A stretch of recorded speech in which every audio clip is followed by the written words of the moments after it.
Dialogando con el padre Raúl Sánchez. Cuando San Pablo nos invita a pensar y a asumir la realidad de la batalla, pues nos invita a vestirnos como soldados, ¿no? Nos habla del casco, de la escafandra, del calzado, del cinturón, del escudo, de la espada. Bueno, ¿y por qué Pablo nos recomienda este uniforme? Nos recomienda este traje. Simple, porque estamos en batalla. Cuando yo era un joven y entusiasta seminarista, pues yo decía, pero ¿por qué batalla? Si Dios es amor, Dios es ternura y cuando uno está con Cristo Jesús, pues todo es maravilloso. Eso era lo que yo pensaba cuando entré al seminario. Se pueden ustedes imaginar, hace mucho tiempo, en la época de los picapiedra. Pues bien, y yo pensaba que era algo idílico, ¿no? Cuando entré al seminario me di cuenta que me había equivocado y bien que equivocado que estaba. Y el Señor lo hace pasar a uno por ese tipo de experiencias para madurar, para crecer espiritualmente, para confiar en Él, pero había lucha, había mucha lucha. Y entonces empecé a comprender esas palabras de Pablo, ¿no? La batalla, la lucha, el casco, la escafandra, el escudo, la espada, el calzado, el cinturón, el uniforme del soldado. Pues muy bien. Una vez ordenado, pues empecé la vida, ¿no? Ya en concreto en el ejército del Señor, como sacerdote. Y dentro de esta experiencia sacerdotal, me di cuenta que las batallas que uno más vive son aquellas batallas de ideologías, por palabras, por frases, por lenguajes. La mayor batalla que nosotros tenemos es el encuentro con el maligno que se disfraza, ¿no? Utilizando un lenguaje especial. Y yo quisiera recordarle a usted, queridos amigos católicos, que el demonio utiliza un lenguaje, una palabra. Simplemente recordar el episodio del Génesis cuando entra en diálogo con el hombre y la mujer, Adán y Eva, y cómo a través de esa palabra, esa elocuencia, ¿no? Engañosa, ¿no? Serpentina, resbaladiza, sinuosa, llevó al hombre y a la mujer al pecado, ¿ya? Vemos también cómo esa misma serpiente, ¿no? Empieza a tener un diálogo también bastante, digamos, elevado a nivel teológico, citando las Escrituras cuando nuestro Señor Jesucristo estaba en el desierto. También ese lenguaje, ¿no? También cuando el Señor Jesús advierte a sus apóstoles, sus discípulos, que tenía que ir a Jerusalén y que allí las autoridades lo iban a maltratar y le iban a dar muerte y que iba a sufrir mucho. Entonces ahí aparece nuevamente el maligno, ¿no? A través de Pedro, tratando de disuadir esa realidad que iba a sufrir Cristo Jesús. Disuadir. Es decir, que Pedro utilizaba, no, Señor, eso no te va a pasar nunca, cosas de esas.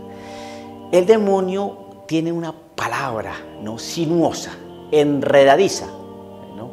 Y esa es nuestra mayor batalla con el lenguaje. ¿Qué es lo que nos quieren decir? ¿Qué es lo que nos quieren transmitir con lo que dicen? ¿Esto que nos están presentando es real o no? ¿Eso que nos quieren mostrar de esa manera tan bien presentada a nivel de lenguaje, entonces es real o no es real? Cuando nos hablan, por ejemplo, de la hermandad universal, uno dice, ¡ay, qué bonito! Todo el mundo hermano, qué bueno. Pero uno me pregunta, bueno, está bien, ahí está lo bonito, lo que presenta el demonio, ¿no?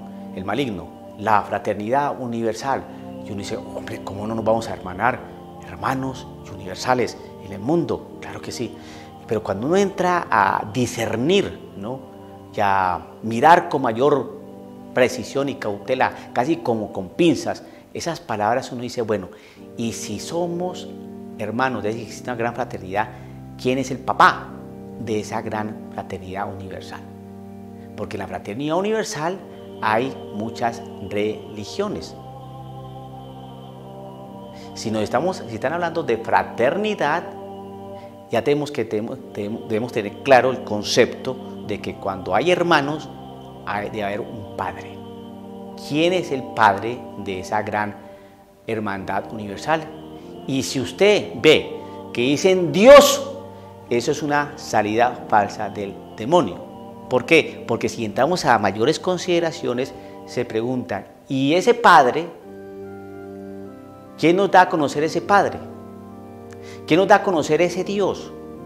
Jesucristo, que es imagen de ese Dios invisible que no vemos, y Jesucristo, ¿no?, que nos está mostrando la realidad del Padre y cómo se llega a ese Padre. ¿Por qué? Porque Jesucristo dice que Él es el camino, ¿no?, es la verdad y la vida, y que Él es el único, mire, no dice uno de los caminos, Jesucristo dice es el único camino para llegar al Padre, el único camino. Entonces, que nos hablan de fraternidad universal, pero no nos muestran al papá y no nos quieren dejar ver el que nos muestra al papá y cómo se llega a ese papá. Entonces es cuando uno dice, entonces esto no es fraternidad universal, esto es otra cosa. Bien, cuando uno, por ejemplo, observa y empieza a analizar ese instrumentum laboris, ¿no?, de la Amazonía, y lo empieza uno a leer, ¿no?, y entonces uno empieza a mirar, oye, aquí donde hablan de Jesucristo, de redención, de conversión, de cruz, de sacramentos, de iglesia, de doctrina, de enseñanza, de Biblia, por ningún lado. Pero ¿qué palabras aparecen allí? ¿No? Las palabras más hermosas, ¿no?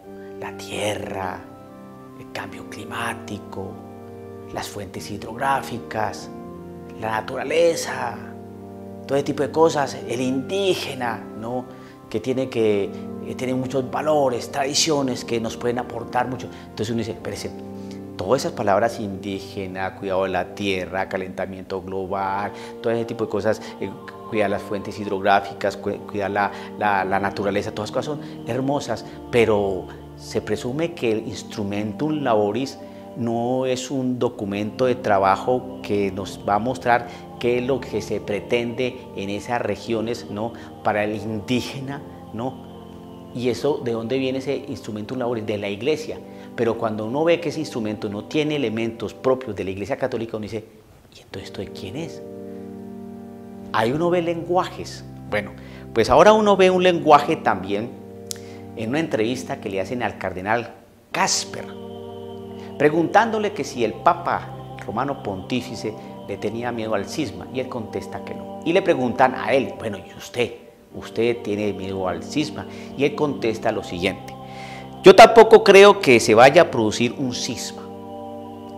Los que agitan ese espantajo son pequeños grupos que están abiertamente contra el Papa, pero hay que saber y tener en cuenta que son pocos, muy pocos, aunque hacen mucho ruido a través de los medios de comunicación, y no hay que darles importancia. Pues bien, si eso es así, entonces vamos a desgranar esto que está diciendo este cardenal tan respetado. Para él no va a haber cisma, y no sabemos si va a haber cisma, ¿no? Yo tampoco creo que se vaya a producir un cisma. Bien. Entonces uno dice, bueno, ¿y por qué se está hablando de cisma? Porque la palabra cisma se escucha en el ambiente clerical, en la calle, ¿no?, en un café, en los seminarios. Eso es lo que se escucha en las noticias. Posibilidad de cisma. Si se está hablando de cisma es porque hay algo enrarecido en la iglesia. Yo tampoco creo que se vaya a producir un cisma, pero si se está hablando de cisma es porque hay algo ahí que puede haber. No sabemos, pero la cuestión es que sí hay algo allí. Ahora, dice este hombre, los que agitan ese espantajo, es decir, el cisma, son pequeños grupos que están abiertamente en contra del Papa. Entonces uno le pregunta a este cardenal, ¿y quiénes son esos grupos que están abiertamente en contra del Papa? Si están abiertamente en contra del Papa, entonces esos grupos se deben conocer. ¿Quiénes son? Pues hasta el momento, si yo me pongo a analizar ¿Quiénes son los que están entonces abiertamente en contra del Papa? Son aquellos que están en contra de la doctrina de la Iglesia Católica, ya que el Papa debe confirmar en la fe, ¿no?, a todos nosotros, y confirmarnos en la fe es ratificar la enseñanza dejada por nuestro Señor Jesucristo, punto, que está en el magisterio que Él con sus obispos custodia. ¿Cuál es? Lo que están haciendo los obispos de Alemania, que la quieren desconocer. Por ejemplo, la cuestión del celibato sacerdotal es algo disciplinario, pero lo quieren hacer al margen de la Iglesia, independientemente de lo que diga Roma. Y ahí es donde está el cisma. 2. Que los divorciados, que los luteranos casados con parejas que sus esposos o esposas sean católicos, estas personas pueden acceder a la comunión. Entonces uno pregunta, espérese un segundo, el católico, para que pueda acceder a la comunión, tiene que creer y debe creer y cree que Jesucristo está en ese pan, con todo su cuerpo, sangre, alma y divinidad. Y también el católico sabe que si quiere comulgar, tiene que confesarse. Pues bien, el luterano ni cree que Jesucristo está en ese pan, ni cree tampoco en la confesión. Entonces, ¿cómo puede acceder a la comunión? ¿Qué es lo que dicen los teólogos alemanes?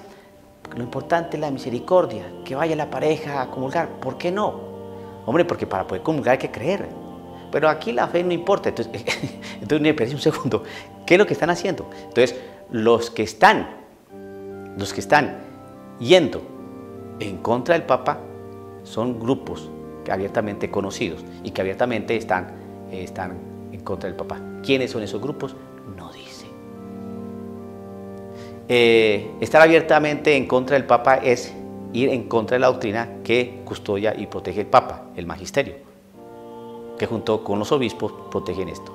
Entonces, la Conferencia Episcopal Alemana no quiere celibato sacerdotal, quiere sacerdotes casados, quiere sacerdotes con familia, quieren la posibilidad de que las mujeres sean ordenadas, que los luteranos casados con católicos puedan acceder a la comunión, importando un pepino la fe que puedan tener en estos dos sacramentos, etcétera, etcétera. Y otras cosas que van en contra de la enseñanza tradicional de la Iglesia Católica y que están trabajando y que van a trabajar estos planteamientos, estos cambios, ¿no?, al margen de lo que pueda decir Roma. Es decir, que hay una ruptura, hay un cisma.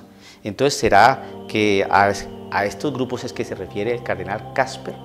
Ahora, cuando dice al final, y que son pocos, son muy pocos, ¿no?, aunque hacen mucho ruido a través de los medios de comunicación, no hay que darles mucha importancia. Pues entonces no le demos mucha importancia a estos grupitos de obispos, ¿no?, que conforman la Conferencia Episcopal Alemana y que quieren hacer un sínodo, ¿no?, al margen de lo que pueda decir Roma.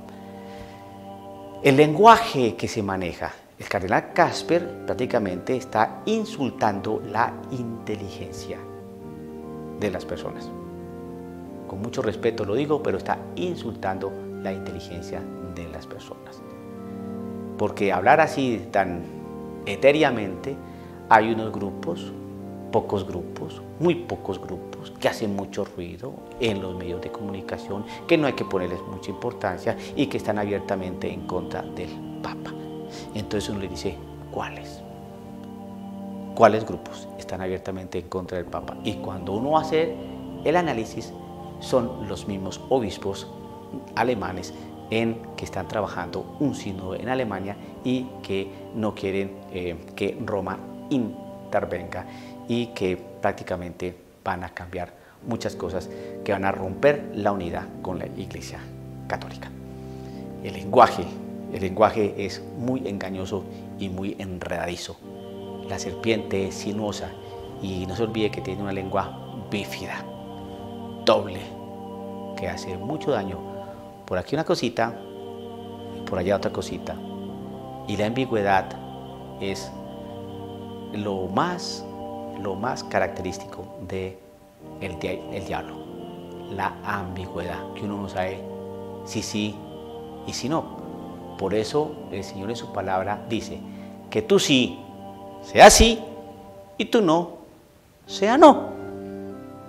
Lo que viene, lo que está fuera de eso, viene del demonio, es decir, la ambigüedad. Dialogando con el padre Raúl Sánchez.